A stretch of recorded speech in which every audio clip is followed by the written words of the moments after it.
Alerte coronavirus. Attention, attention, le coronavirus se transmet très facilement et fait des ravages. Pour l'éviter, le port du masque de protection est obligatoire en tout lieu.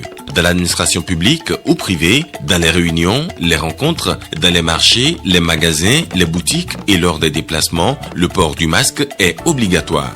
Même dans les lieux privés, dès lors que l'on n'est pas seul, le masque doit être le fidèle compagnon.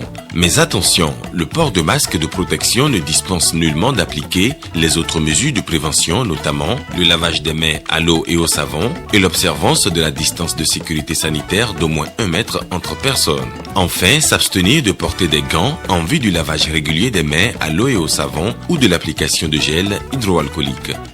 Pour tout savoir sur l'épidémie du coronavirus au Bénin, rendez-vous sur le site web www.gouv.bj/coronavirus.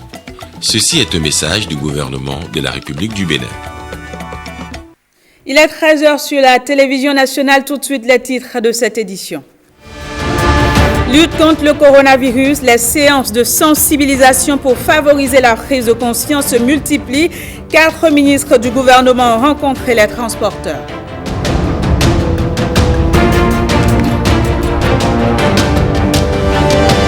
Célébration ce vendredi de la journée mondiale sans sacs plastiques. Ces sacs plastiques qui constituent un danger pour l'environnement et ce malgré les lois prises pour interdire leur utilisation.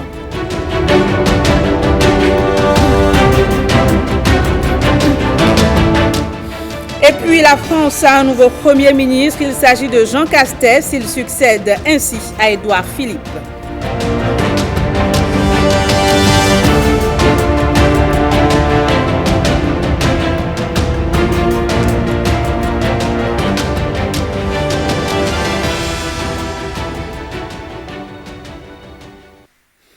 À nouveau, bienvenue si vous nous rejoignez. La pandémie du coronavirus préoccupe toujours.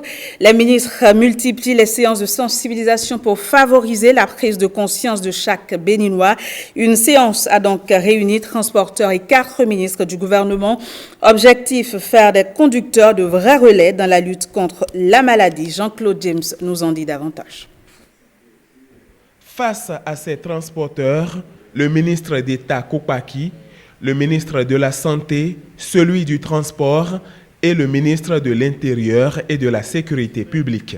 4 membres du gouvernement qui ont tenu à aborder le sujet du coronavirus avec leurs invités, car l'heure est grave. La situation apparaît préoccupante. Aujourd'hui, si on découvre qu'une personne dans cette salle est positive, nous sommes tous ce que nous appelons des sujets contacts de premier degré. Donc, on fera peut-être le dépistage spontané, mais en fait, chaque fois qu'on aura un cas autour, on va vous retester. Le tour d'horizon de la situation a permis à ces acteurs de la chaîne des transports d'expliquer leur rôle dans la lutte et de faire des doléances. Selon nos dispositions, nos bus occupent 50% de leur capacité normale. Quand ils sont dans le bus, ils ne sont plus autorisés à manger ou à faire quoi que ce soit, sauf si le bus marque l'arrêt pour la pause. Ils descendent et ils essayent de manger, de faire tout ce qu'ils veulent. Et nous essayons de leur donner le gel avant qu'ils ne rentrent dans le bus. Et on essaye de mettre un peu d'eau de javel et de l'eau pour désinfecter les bus avant un autre départ. Une association de conducteurs groupe porteurs est venue me voir pour dire qu'ils sont en pourparlers avec le ministère de la Santé qui a promis leur fournir des bavettes. Je ne sais pas si vous êtes au courant, monsieur le ministre. Eh bien, si vous n'êtes pas au courant, ce doit faire l'objet d'une de nos doléances pour que, au moins, vous arrivez à,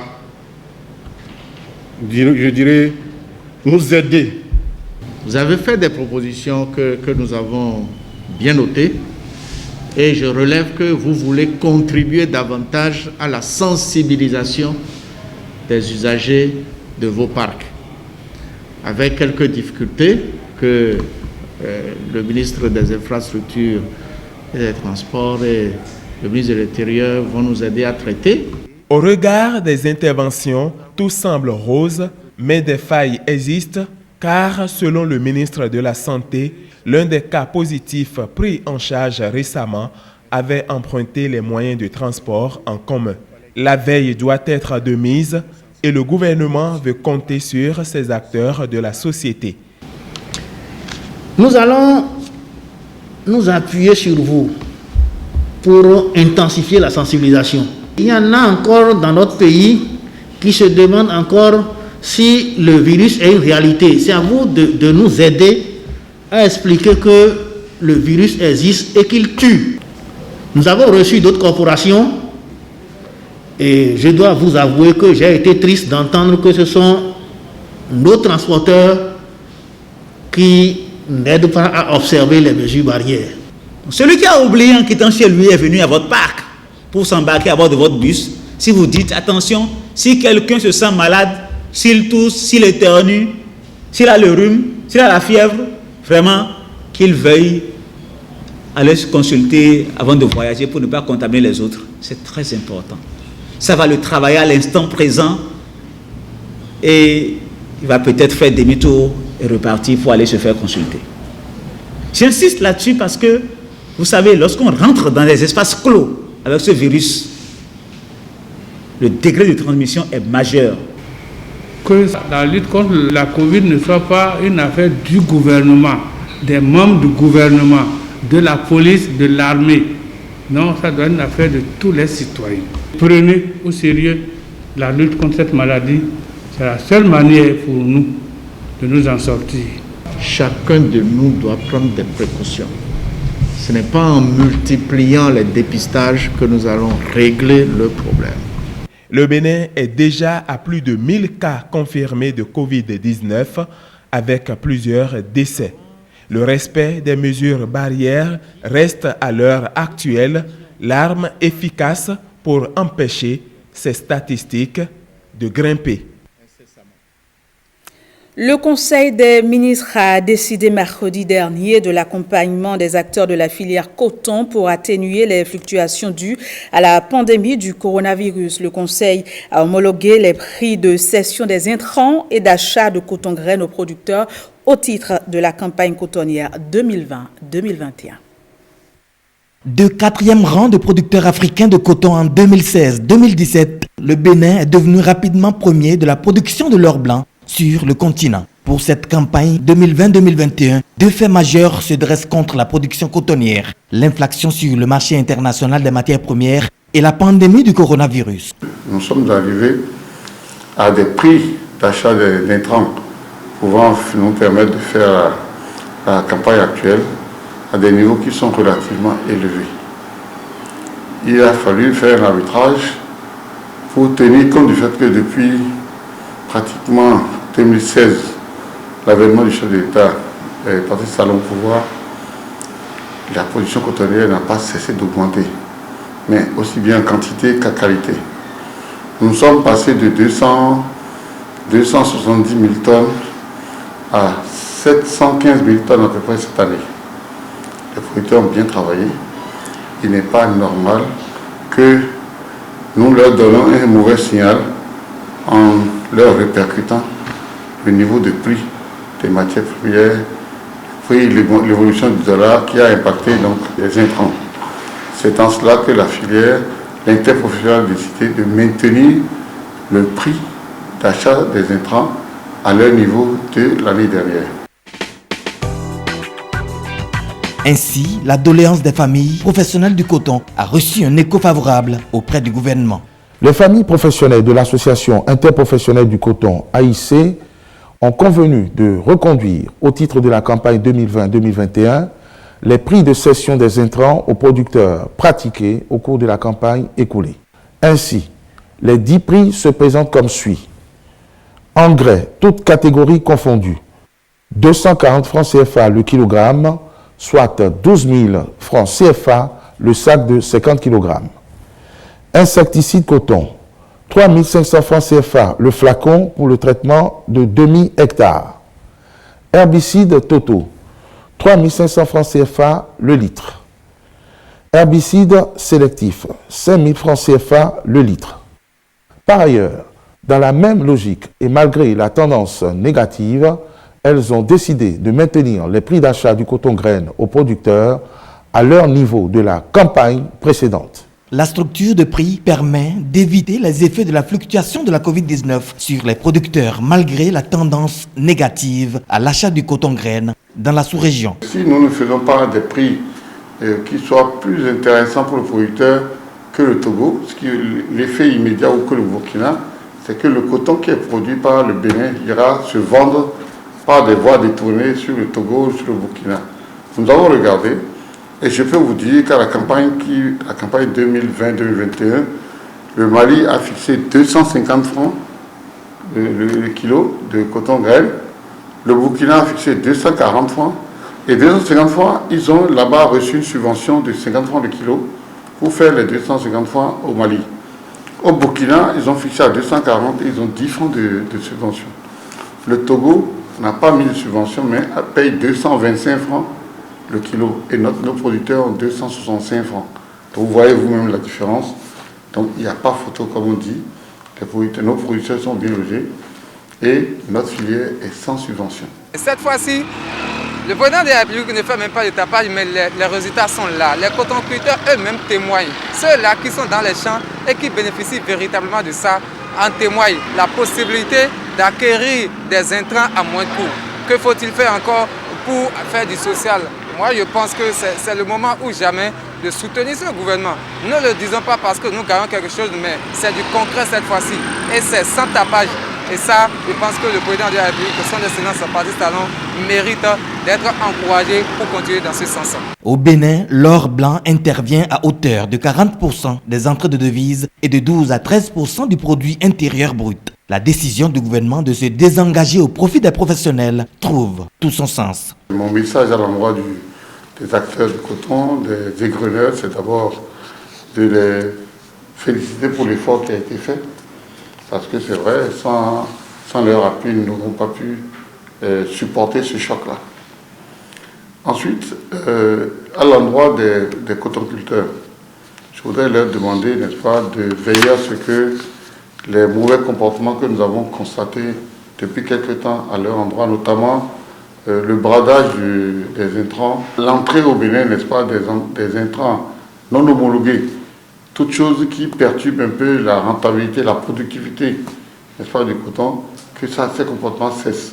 D'une part. De deux, vis-à-vis d'eux, nous avons constaté depuis quelque temps que les producteurs, les cotonculteurs ont des dettes internes très élevées entre eux. L'interprofession paye totalement ce qu'elle doit aux producteurs.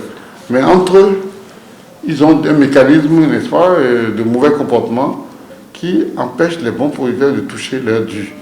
Et les mauvais producteurs se font rembourser les dettes qu'ils ont hors du système par les bons producteurs. Ça, c'est quelque chose qui a fait l'objet de rencontres entre nous et eux. Et avec l'appui du gouvernement, nous avons pris des mesures parce que les coopératives sont gérées par des tests qui sont tenus par le ministère de l'Agriculture, de l'élevage et de la pêche.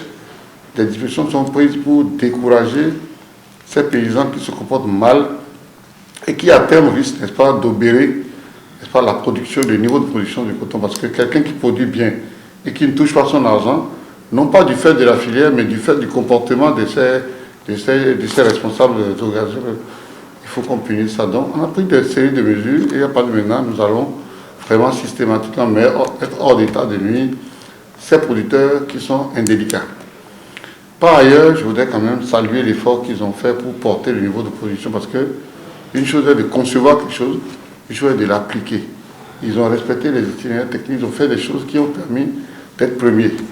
Je salue ça, je leur demande de continuer à le faire afin que être premier soit une bonne chose, mais demeurer premier soit également meilleur. Et des dispositions seraient déjà prises pour atteindre le gap des 850 000 tonnes pour la présente campagne cotonnière. Tous les 1er juillet, la Banque mondiale revoit sa classification des économies du monde. Cette actualisation repose sur les estimations du revenu national brut par habitant pour l'année précédente. Et pour le classement de ce 1er juillet 2020, l'institution financière a estimé que le Bénin a connu une croissance et passe de la catégorie des revenus faibles à celle des revenus intermédiaires, tranche inférieure. Lénaïque Agbazao. Bonne santé de l'économie béninoise. Encore un classement qui témoigne des avancées du pays. Le Bénin connaît une croissance de son revenu national brut selon le classement au 1er juillet 2020 de la Banque mondiale. Logé dans la catégorie revenu faible en 2019, le Bénin se positionne désormais dans la catégorie revenu intermédiaire, tranche inférieure. Un galop fort appréciable. Ce bond, d'après les indices de l'institution financière internationale, peut se justifier par le revenu national brut par habitant qui évolue en fonction de la croissance du revenu du pays, de l'inflation, des taux de change, de la démographie et des révisions apportées aux données et aux méthodes de comptabilité nationale. Toutes les économies du monde sont réparties en 4 groupes. Faible revenu, revenu intermédiaire de la tranche inférieure, revenu intermédiaire de la tranche supérieure et revenu élevé. Au total, 10 pays ont changé de catégorie. Pour le cas du Bénin, les réformes impulsées par le président Patrice Talon portent indéniablement leurs fruits. Ce nouveau classement est le résultat du savant dosage de l'assainissement des finances publiques et des différentes politiques de développement. Les lauriers s'enchaînent pour le Bénin et les performances de l'économie nationale sont suffisamment saluées. Le chapelet de reconnaissance et de mérite s'alourdit. Pour rappel, note B+, avec perspective stable, notation de l'agence américaine Standard & Poor's, note A- stable, attribuée par Bloomfield, sans oublier que depuis février 2020, le Bénin ne fait plus partie des 25 pays les plus pauvres selon le FMI et fait partie des 10 économies les plus dynamiques du monde depuis janvier 2020 selon la BAD. Le capitaine du navire Nouveau Départ le conduit inexorablement à bon port. Les sacs plastiques, de véritables pollueurs malgré les lois prises pour interdire leur utilisation, eh bien, les sacs plastiques résistent à tout et continuent d'envahir la terre. Ce constat a suscité cette chronique de la rédaction signée William Djoki. Ils sont là, autour de nous. Ils envahissent notre environnement. Les sachets plastiques, ils fleurissent comme dans une serre sous nos yeux. Ils prennent possession de notre vie et nous étouffent. En 2017, une loi interdisant leur utilisation a été votée par les élus du peuple. C'était le 26 décembre 2017.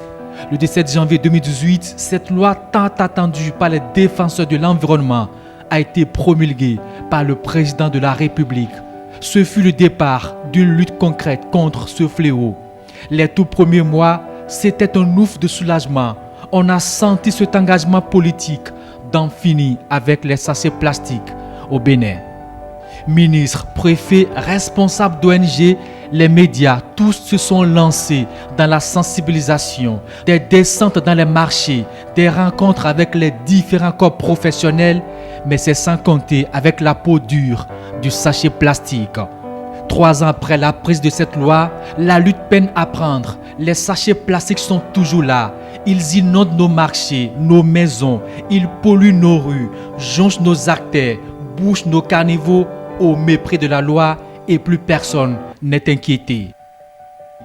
Chaque année, 320 millions de tonnes de plastique sont produites dans le monde. Au Bénin, les statistiques n'existaient pas. Des déchets plastiques qui finissent leur course dans nos plans d'eau, dans les océans et qui nous reviennent après dans nos plats via les produits halieutiques. À ce jour, plus de 270 espèces d'animaux ont été victimes d'enchevêtrements et plus de 240 ont ingurgité du plastique. C'est un fléau mondial qui appelle à une prise de conscience de tous avant qu'il ne soit trop tard. Des solutions existent pour éradiquer le danger, éliminer de façon progressive du plastique à usage unique, faire la collecte de 100% de nos déchets et les recycler à au moins 60%, puis appliquer les lois sans complaisance. Hors de l'Afrique, à présent, en France, le Premier ministre Édouard Philippe a remis la démission de son gouvernement au président Emmanuel Macron, qui l'a accepté. À l'hôtel Matignon, Édouard Philippe a accueilli son successeur Jean Castex. Suivez ici les impressions des deux personnalités après la passation des charges. Notre pays qui a traversé cette crise sanitaire, qui a traversé d'autres crises, a besoin d'un esprit ouvert et d'une main ferme.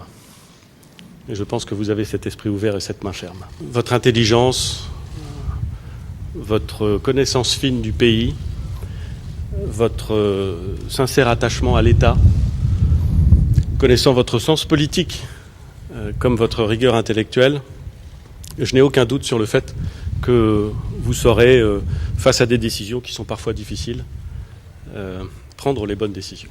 Je voudrais, mesdames et messieurs, me permettre de revendiquer, avec Édouard Philippe, une communauté de valeurs. Ces valeurs démocratiques et républicaines, au premier rang desquelles, sans doute, la conception suivant laquelle le service de l'intérêt général et de l'État doivent prévaloir sur toute autre considération. Des masques Zangbetor dans les rues montoises en Belgique. Et c'est la toile béninoise qui s'en indigne. Manifestation d'un protectionnisme culturel et d'une pruderie des Béninois vis-à-vis de leur tradition, à l'heure où les politiques publiques vont plutôt dans le sens d'une diffusion mondiale de la culture vaudou, son cadre de vie, ses valeurs et ses déterminants culturels. Que faut-il alors penser de ce mouvement d'humeur des Béninois? La chronique est signée Nicanor Kouvi. Et que l'on s'accorde bien sur un désaccord. Quand il s'agit de tradition, nous d'ici devenons jaloux de nos valeurs ancestrales. Et n'allez surtout pas parler d'art, de valorisation de la culture ou d'économie touristique, car indéniablement, il s'en trouvera toujours pour crier au diable les mécréants qui exposent aux profanes le sacré, malheur sur eux jusqu'au bout de la nuit. On y soit qui mal y pense pour ourdir l'esquisse d'une défense. Tout comme la langue ne saurait être perfide contre son bienfaiteur, il faut savoir tirer du tamis le bon grain d'entre l'ivraie. Le sacré n'est pas le profane. Si en Belgique, le gond a bégayé et que le Zangbetor y a dansé de toute la splendeur de son raffia, c'est bien parce que le destin l'a permis.